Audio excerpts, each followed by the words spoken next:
Bonjour à tous, bienvenue dans ce nouveau webinaire.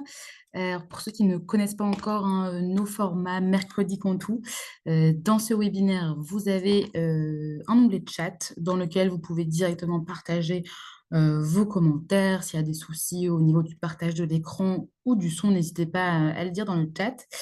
Et ensuite, vous avez l'onglet questions juste en dessous. Vous pouvez directement poser vos questions. Je vous laisse patienter quelques secondes, voilà, le temps que l'ensemble des participants puissent être parmi nous. Alors, en attendant, n'hésitez pas également à, comme je vous disais, à partager vos commentaires sur la solution. On a également un sondage qui est disponible où vous pouvez directement répondre aux questions.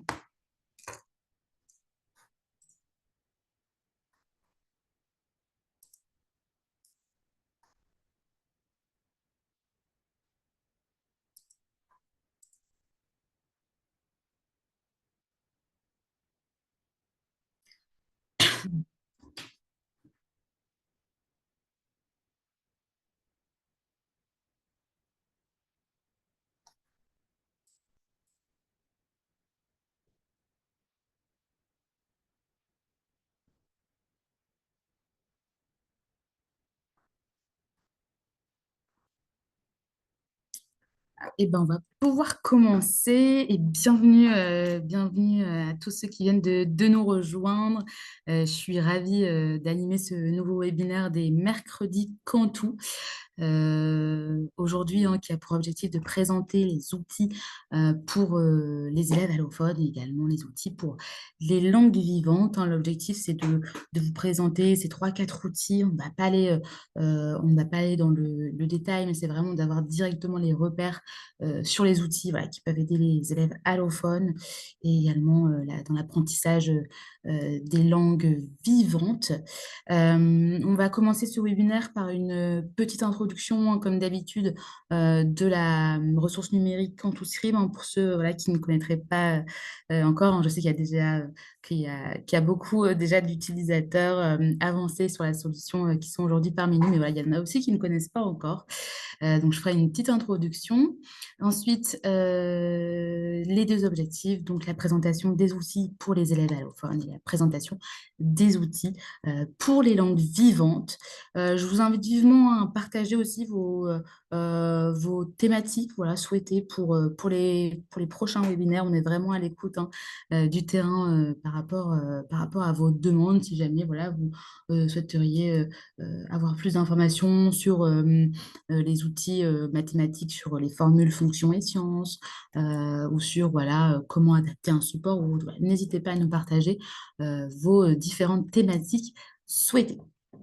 Alors, hop, donc je vais pas partager mon écran tout de suite sur la solution. Là, l'objectif, c'est de vous présenter Cantouscribe pour ceux qui ne connaissent pas. Donc, Cantouscribe, qu'est-ce que c'est? C'est une solution, une ressource numérique qui va répondre aux besoins des enfants, des élèves à besoins éducatifs particuliers. Cantouscribe va les aider à surmonter les obstacles liés à l'écriture, à la lecture, à l'apprentissage des savoirs fondamentaux, à gagner aussi en confiance en eux et comment, justement, grâce à cette interface entièrement personnalisable, une palette d'outils, d'aide technologique, d'outils pour les matières et d'outils d'édition de support, pardon, pour les accompagner au quotidien. Sachez que Cantouscript peut être utilisé dans divers contextes, que ce soit à la maison, à l'école, le soir, le week-end, et avec et sans connexion Internet. Voilà. Donc, c'est-à-dire que l'élève peut tout à fait utiliser Cantouscribe sans connexion Internet au sein voilà, de l'école. Bon, bien évidemment, il faut être sur une licence premium, mais en tout cas, c'est tout à fait possible. Toujours côté technique, l'application est disponible sur l'ensemble des stores, sur PC, Windows, Mac, Chromebook, mais également sur tablette, donc Android et iPad. Voilà pour tout ce qui est côté technique. L'objectif, c'est pas passer du temps sur ça. Je vais partager mon écran et on va tout de suite rentrer dans le cœur de la solution. Alors, n'hésitez pas à poser vos questions. L'objectif, c'est que ce soit aussi le plus interactif possible. Et avant de projeter mon écran, pour ceux qui ne me connaissent pas encore, bon, je pense qu'on en a déjà beaucoup qui ont l'habitude de voir ma tête lors des mercredis Cantou. Moi, du coup, je suis Hortense. Chez Cantou, je m'occupe voilà, d'accompagner nos utilisateurs, donc les élèves, mais également les enseignants, les professionnels de santé. Voilà, je suis en charge aussi de tout ce qui est service après-vente. On est deux sur ça. Donc, voilà, si vous avez déjà eu quelqu'un au téléphone en nous appelant, c'était peut-être moi. Voilà, et je suis ravie à nouveau de vous avoir aujourd'hui parmi nous. Alors, je vais vous partager mon écran. Comme d'habitude, on n'hésite pas à me dire dans le chat s'il y a des soucis au niveau voilà, de l'écran. Normalement, ça devrait être bon. Donc ici, je suis dans mon cartable numérique, hein, rien de nouveau pour le moment, vue bloc, mais je peux changer en vue colonne. Dans un premier temps, on va voir voilà, les outils hein, pour les élèves allophones, voilà, qui par exemple ont un cours en français, mais leur langue maternelle n'est pas le français. Comment Contourski va venir les aider, les accompagner à travers de quels outils? Ici, hein, on retrouve toujours ce menu accessibilité. C'est là où vous allez vraiment retrouver les outils pour justement accompagner les élèves allophones. Donc ici, je rentre dans mon menu accessibilité. Et premier outil hein, qui va aider l'élève allophone, ça va être le traducteur. Le traducteur, alors attention, je vous ai dit tout à l'heure que quand tout script était disponible hors ligne, hors connexion Internet. Malheureusement, nous avons quand même 3 outils qui ne sont pas utilisables hors connexion Internet, qui sont le correcteur orthographique, pardon, pas du tout, le dictionnaire, le traducteur et le fait de dessiner une formule. Je suis désolée, fin de journée. Donc, dictionnaire, traducteur et le fait de dessiner une formule. Ici, voilà, on va s'intéresser au traducteur. Donc, le traducteur, ici, on propose plusieurs choses, hein. Hop, on vient activer déjà dans un premier temps le traducteur. Je le répète à chaque webinaire, mais attention, ce n'est pas parce qu'on voit ici l'outil que ça veut dire qu'il est activé déjà au sein de l'interface ControlScript. Il faut venir voilà, activer cette petite bulle pour que le traducteur soit disponible au sein de l'interface. Ici, on vient choisir du coup la langue de départ. Hop, pour traduire ensuite forcément à une langue d'arrivée. Donc, imaginons, hop, on va prendre l'anglais, hop, et la langue d'arrivée, on va mettre le français. Tac, voilà. Et puis ici, hein, on vient tout simplement écrire son mot et on aura la traduction juste en dessous. On peut bien évidemment aussi écrire une phrase, hein, ça pose pas de souci. Et je vous parlais de cette première option. On a également une deuxième option. Cette deuxième option, elle est disponible au sein du cahier. C'est-à-dire ici, je vais pouvoir, bon là, vous voyez, tous mes mots sont surlignés en rouge parce que le correcteur orthographique est mis en anglais, forcément, puisque mon traducteur s'est mis en anglais. Donc ici, le traducteur, hein, je peux sélectionner un mot, une phrase, l'ensemble d'un paragraphe, l'ensemble également du cahier, hein. Je peux sélectionner ici, hop, et je viens cliquer sur traduire. Vous voyez automatiquement, hop, et ben non, parce que forcément, j'ai mis de l'anglais au français, hop, voilà.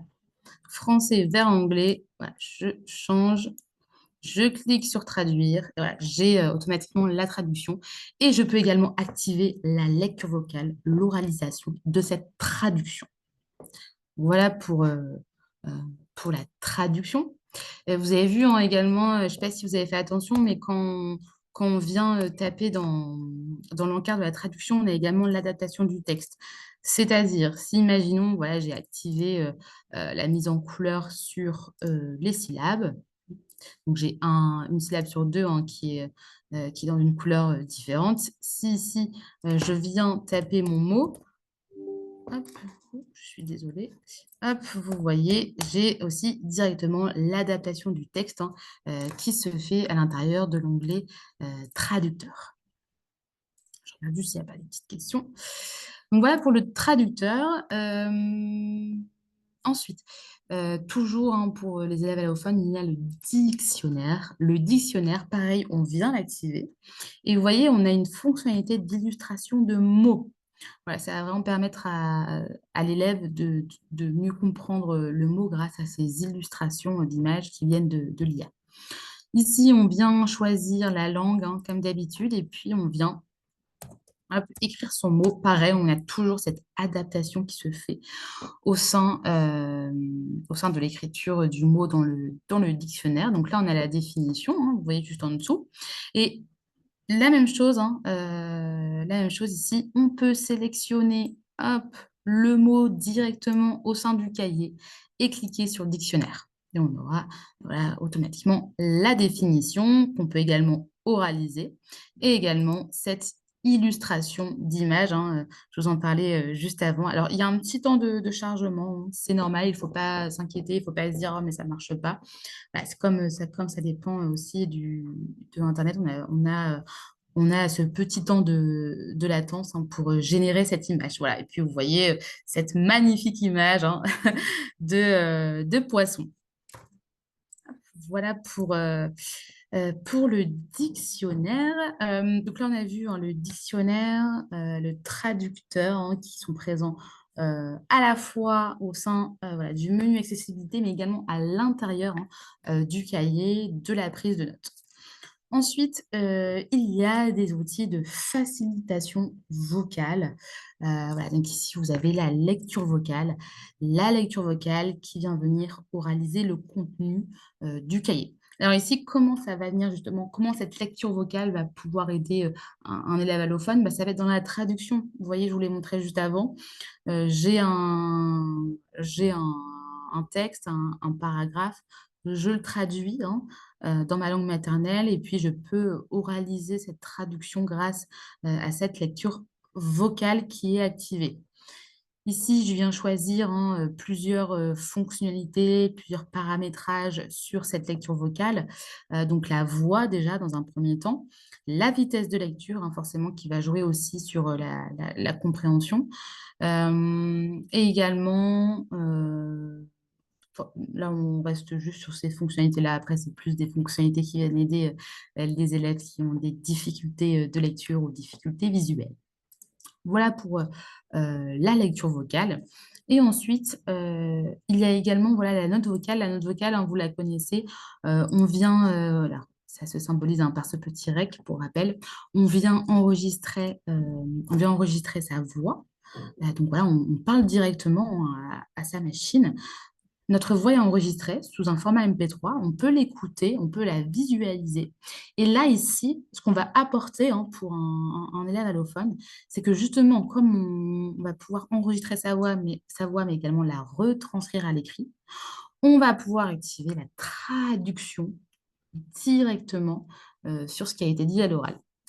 Par exemple ici, hop, je vais venir activer cette note vocale, donc voilà, c'est le symbole du REC, hein, comme je le disais, je viens activer la maison dans la prairie. Voilà, ma note vocale est automatiquement générée, je peux l'écouter. La maison dans la prairie. Et en cliquant sur l'œil, hein, je peux directement, vous voyez, avoir, la retranscription. Et je vous parlais de justement, voilà, l'intérêt de pouvoir ensuite, traduire, hein. C'est-à-dire qu'on peut sortir automatiquement, de la note vocale ce qu'on a dit. Vous voyez, moi là, j'ai parlé à mon ordinateur. J'ai pu faire un copier-coller de ce que j'ai dit à l'oral, hein. Et ce que j'ai dit à l'oral, je vais pouvoir le traduire. Voilà. Vous avez vu en première étape, j'ai enregistré ma note vocale. J'ai juste cliqué sur le petit œil, j'ai la retranscription en dessous. Je fais un copier-coller et je peux directement, le traduire. Voilà pour la note vocale et ça aussi, hein, bien sûr, ça peut être fait, par exemple, sur des supports, hein. Si vous êtes enseignant ou autre, voilà, si vous avez des supports à envoyer, si vous envoyez, par exemple, un document Word et ben, l'élève pourra tout à fait activer ces outils, technologiques, hein, comme le traducteur sur votre document Word. Il pourra sélectionner l'ensemble du document Word, cliquer sur «Traduire» et avoir automatiquement l'ensemble du fichier traduit. Voilà.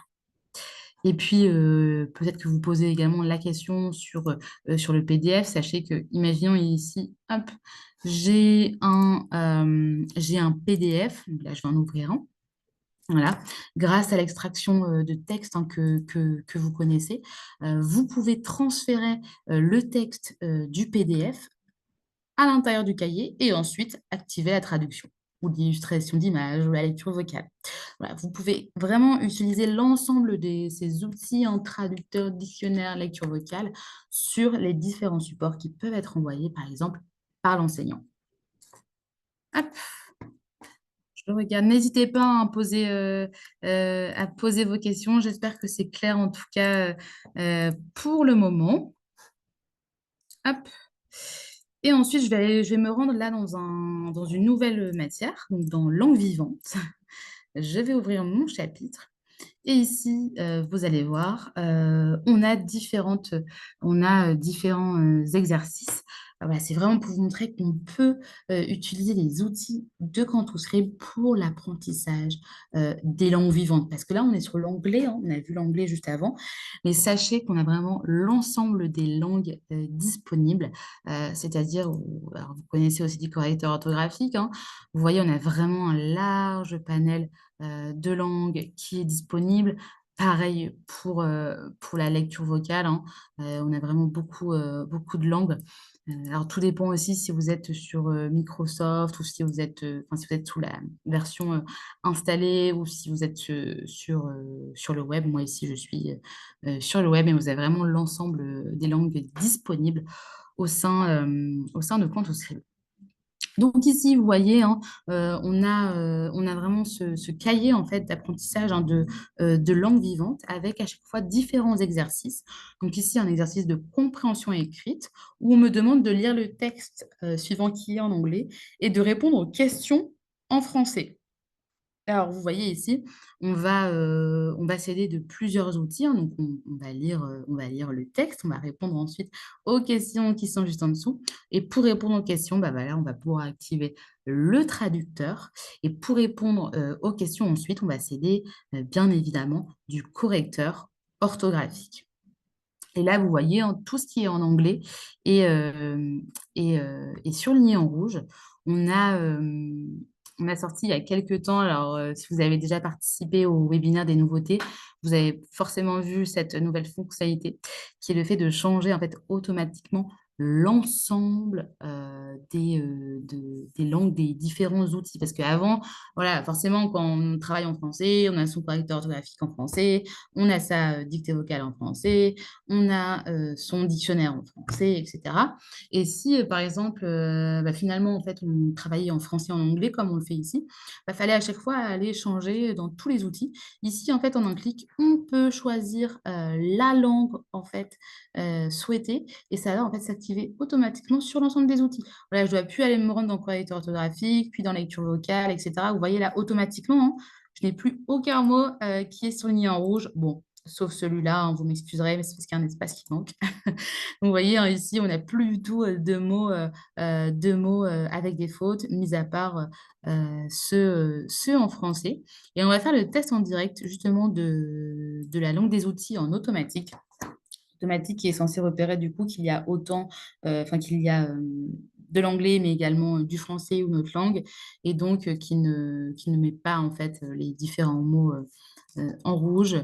Voilà, ben, vous voyez, ça marche tout à fait. C'est-à-dire qu'en fait, dans le cahier, hein, quand Toutslib est capable de repérer qu'il y a deux langues différentes, donc il ne va pas venir en fait surligner les mots qui ne sont pas, par exemple, en anglais, parce qu'il a compris qu'il y avait autant du français que de l'anglais. J'espère que je suis claire à ce propos, voilà, mais c'est vraiment pour vous montrer qu'en un clic, maintenant, il est possible de changer la langue des outils, et puis que surtout, quand Toutslib est capable de repérer qu'il y a plusieurs langues pardon, au sein de Cantoutslib. Chose que je voulais vous montrer aussi, c'est cette fonctionnalité de profil d'accessibilité. Si, si l'élève voilà, fait de changer la langue des outils, ça ne me convient pas, il peut créer des profils d'accessibilité. C'est-à-dire, bah, voilà, se créer un profil, bah, Camille français. Et donc là, je sais que tous mes outils sont en français. Camille anglais, et je mets du coup tous les outils en anglais. Camille espagnol, Camille allemand, etc. Voilà, et ça me permet de créer des profils d'accessibilité. Et c'est-à-dire que lorsque je suis dans mon cahier d'anglais, bah, je viens sélectionner Camille anglais. Lorsque je suis dans mon cahier de français, je viens resélectionner Camille français et ainsi de suite. Comment je viens créer ces profils d'accessibilité? En fait, il suffit ici bah, de choisir dans un premier temps la configuration des outils et ensuite, hop, on vient cliquer ici et on clique sur Nouveau profil et puis on va pouvoir enregistrer son nouveau profil. Voilà, tout simplement. Donc ça permet vraiment d'enregistrer la langue, ou ça peut être aussi différents outils, mais aujourd'hui, voilà, on se centre uniquement sur les outils pour les langues. Hop. Ensuite, ce que je voulais vous montrer, oui, on était sur le correcteur hein, orthographique, vous le connaissez déjà, donc le correcteur graphique qui vient repérer justement les fautes. On peut le mettre en automatique et on peut également changer la couleur, hein. Je sais que c'est quelque chose qui était très attendu, ça, hein, ce changement de couleur sur le correcteur orthographique. Voilà, en tout cas, il y est. Donc, compréhension écrite. Ensuite, vous voyez ici, on a un exercice sur le vocabulaire où on doit compléter les phrases suivantes avec les mots appropriés en anglais. Donc là, on peut s'aider du correcteur orthographique. Là, ici, par exemple, l'élève commence à écrire books, mais en fait, il met box avec un O. Voilà, on vient l'aider à repérer la faute grâce au correcteur orthographique. On a également l'aide à la saisie hein, qui est disponible. L'aide à la saisie qui est un prédicteur de mots. Hop, je vais venir l'activer. Donc l'aide à la saisie qui est juste ici. Voilà, on vient tout simplement l'activer. Et puis vous voyez, il est automatiquement ici en anglais, hein. Hop. Vous voyez, hein, box était mis en rouge. Ici, on me propose books. Et si j'avais commencé à écrire, hop, vous voyez, automatiquement, on me propose books dans l'aide à la saisie. Donc voilà pour le prédicteur de mots hein, dans l'exercice de vocabulaire. Ensuite, voilà, ça peut être aussi des exercices de conjugaison hein, dans l'apprentissage des langues vivantes. Donc ici, on peut s'aider du traducteur, mais également du correcteur orthographique toujours. Pour tout ce qui est expression écrite, pardon. Ici, vous voyez par exemple une consigne où il faut écrire une courte rédaction en anglais.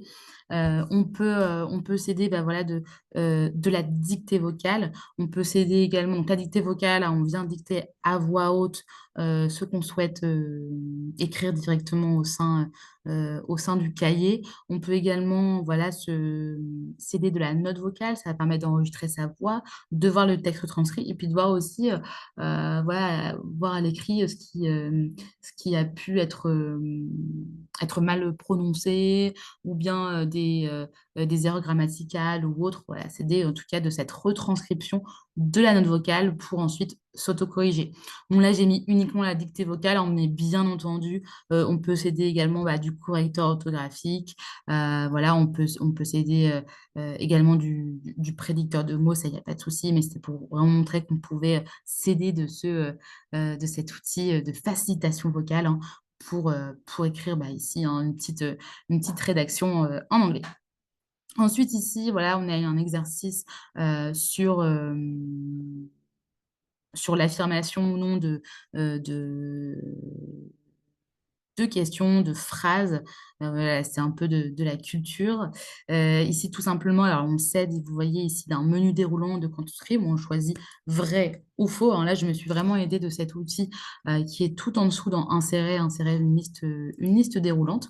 Et là, tout simplement, ben, on vient voilà, choisir, on vient activer le traducteur. On peut venir sélectionner la phrase et puis voilà, cliquer sur traducteur pour comprendre davantage la phrase et puis pour forcément répondre du mieux possible.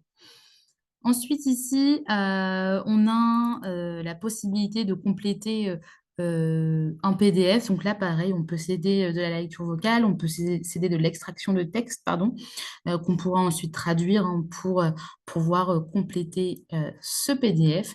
Et puis, dernier exercice, voilà, pour justement tout ce qui est prononciation, hein, on peut céder de la note vocale bah voilà, pour s'améliorer, pour monter en compétence hein, sur la prononciation des mots. Donc, je le rappelle, hein, on utilise ici la note vocale avec le symbole du REC. On enregistre sa voix. On l'aura directement en format MP3 et on va pouvoir la réécouter. Et puis ainsi de suite. Voilà, si je me rends compte que bah, je l'ai mal prononcé, hop, on peut retenter, se réenregistrer, on peut le faire écouter à l'enseignant ou à son parent. Et c'est comme ça aussi qu'on s'améliore. Et le fait de pouvoir s'enregistrer, de se réécouter, ça permet vraiment cette autocorrection hein, à chaque fois sur la prononciation. Voilà, donc bon, j'ai montré un peu plus que trois quatre outils. Voilà, je voulais me limiter, je n'ai pas réussi. Non, mais c'était important de vous montrer un ensemble des outils disponibles pour répondre à ces deux objectifs. Voilà, donc je le répète, hein, le traducteur, le correcteur orthographique, le dictionnaire, il y a aussi l'aide à la saisie, hein, bien évidemment. Et puis aussi hein, ces outils de facilitation vocale, la lecture vocale, qui vient du coup voilà, permettre l'oralisation de la traduction, par exemple, la dictée vocale et puis la note vocale, hein, qui est vraiment un outil complet sur justement l'apprentissage des langues vivantes. Eh bien, écoutez, j'ai fait le tour. Petit rappel, hein, alors avant que je finisse, juste n'hésitez pas, hein, si vous avez des questions, j'espère que c'était clair. N'hésitez pas, comme d'habitude, à me partager vos retours dans l'onglet chat. Petit aparté, ici dans le menu principal, on n'oublie pas, hein, on peut changer la langue. Là, ici, on vient changer en fait la langue de l'interface, c'est-à-dire toutes les indications, les menus, etc. Toute cette interface sera traduite. Voilà. Là, on est vraiment dans la personnalisation très avancée. Hein. Donc ici, vous voyez, on a différentes langues. Donc on a l'anglais, donc l'anglais canadien, États-Unis, Royaume-Uni, le français et également le portugais. Voilà, donc là, c'est vraiment pour avoir son interface entièrement traduite. Je vais vous faire un exemple. Hop. Et vous voyez automatiquement l'ensemble ici de mon menu est en anglais. Voilà, c'était important aussi hein, de vous montrer cette étape-là parce que c'est aussi quelque chose qui est très demandé. Voilà, et ben écoutez, n'hésitez pas en tout cas à revenir vers nous si vous avez des questions concernant ce webinaire ou sur toute autre question. N'oubliez pas, on a toujours hein, ces supports qui sont mis à disposition pour vous, pour vos élèves, pour vos enfants. Donc tout ce qui est vidéo tutoriel hein, sur notre chaîne YouTube. Vous avez également l'ensemble des webinaires qui sont disponibles en replay et également nos prochains webinaires, hein, toujours à 17h le mercredi. N'hésitez pas également à nous dire si ce créneau horaire vous convient. Si oui, super. Et sinon, que conseillez-vous voilà, au niveau du créneau horaire pour qu'on puisse s'adapter du mieux possible dès la rentrée scolaire. Voilà, donc j'ai parlé vidéo tutoriel, j'ai parlé des webinaires et on a également tous nos manuels d'utilisation, donc guide d'utilisation et guide de démarrage. Hein. Vous retrouvez l'ensemble de ces supports sur notre site internet et sur notre chaîne YouTube. Vous savez aussi évidemment qu'on reste disponible à l'adresse mail contact@cantou.fr. On a également notre numéro de téléphone et notre chat en ligne du lundi au vendredi de 9h à 17h. Voilà, on est vraiment ravis d'échanger au quotidien avec vous, donc n'hésitez pas à nous partager vos retours, vos témoignages, voilà, également vos suggestions sur les thématiques des prochains webinaires. Eh bien, écoutez, je vous dis encore un grand merci et à très bientôt pour les mercredis Cantou. Et une très bonne fin de journée à tous. Merci. Merci à tous. Au revoir.